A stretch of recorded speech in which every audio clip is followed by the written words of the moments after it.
'Tis the night before Christmas, and Township Public Library was lucky enough to have Mrs. Claus herself, so close to Christmas time, come all the way down from the North Pole and read us a few stories. So that was so exciting. We asked if she would be willing to read one more story on Christmas Eve, and she said she would. So grab your comfiest jammies, your favoriteest stuffies, and make sure you've got your cookies and milk all set out for Santa Claus, and get ready for one more Mrs. Claus story time. 'Twas the night before Christmas, when all through the house not a creature was stirring, not even a mouse. The stockings were hung by the chimney with care, in hopes that St. Nicholas soon would be there. The children were nestled all snug in their beds, while visions of sugar plums danced in their heads. And Mamma in her kerchief, and I in my cap, had just settled down for a long winter's nap. When out on the lawn there arose such a clatter, I sprang from the bed to see what was the matter. Away to the window I flew like a flash, tore open the shutters, and threw up the sash.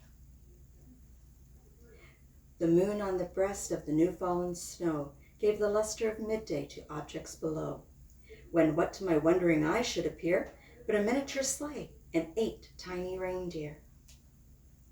With the little old driver so lively and quick, I knew in a moment it must be St. Nick.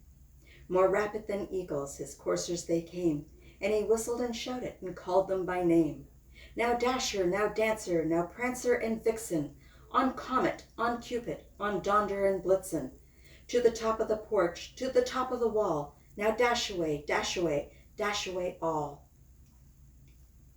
As dry leaves that before the wild hurricane flies, when they meet with an obstacle, mount to the sky, so up to the housetop the coursers they flew, with the sleigh of toys and St. Nicholas too. And then in a twinkling I heard on the roof the prancing and pawing of each little hoof. As I drew in my head and was turning around, down the chimney St. Nicholas came with a bound. He was all dressed in fur from his head to his foot, and his clothes were all tarnished with ashes and soot. A bundle of toys he had flung on his back, and he looked like a peddler just opening his pack. His eyes, how they twinkled, his dimples, how merry. His cheeks were like roses, and his nose like a cherry. His droll little mouth was drawn up like a bow, and the beard of his chin was as white as the snow. The stump of his pipe he held tight in his teeth, and the smoke it encircled his head like a wreath. He had a broad face and a little round belly that shook when he laughed like a bowl full of jelly. He was chubby and plump, a right jolly old elf, and I laughed when I saw him in spite of myself. A wink in his eye and a twist of his head soon gave me to know I had nothing to dread. He spoke not a word, but went straight to his work, and filled all the stockings, then turned with a jerk, and laying his finger aside his nose, and giving a nod, up the chimney he rose. He sprang to his sleigh, to his team gave a whistle, and away they flew, like the down on a thistle.